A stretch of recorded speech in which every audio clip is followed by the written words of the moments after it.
আব্বার দীর্ঘ মনোবেদনা, মুসলমানরা ইংলিশ না জানার কারণে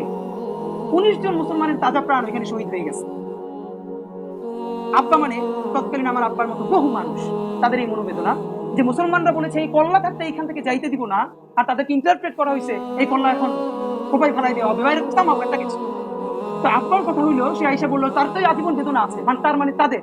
যে মুসলমানরা ইংরেজি না শেখার ফলে এই যে তাদের সাথে ভুল বোঝাবুঝি তৈরি হলো এবং এতগুলো প্রাণ গেল। সুতরাং তুমি যদি ইংরেজি শিখে অথবা এই জেনারেল শিক্ষা শিক্ষিত হইয়া তোমার এই শিক্ষা যদি বাঙালি মুসলমান যারা সংখ্যায় কোটি কোটি কিন্তু তাদের ক্ষমতা নাই, তাদের ভাষা নাই, তাদের জ্ঞান নাই, তারা গুলি খায় শহীদ হয়, সর্বোচ্চ পরবর্তীতে 2-1 কাঠা জমি পায়, তাদের উপকারে যদি লাগে, শুধু এই কারণেই আমি তোমার বিশ্ববিদ্যালয় পড়তে দিতে রাজি। এবং তিনি আমার পরবর্তীতে বিশ্ববিদ্যালয় ভর্তি করতে দিলেন।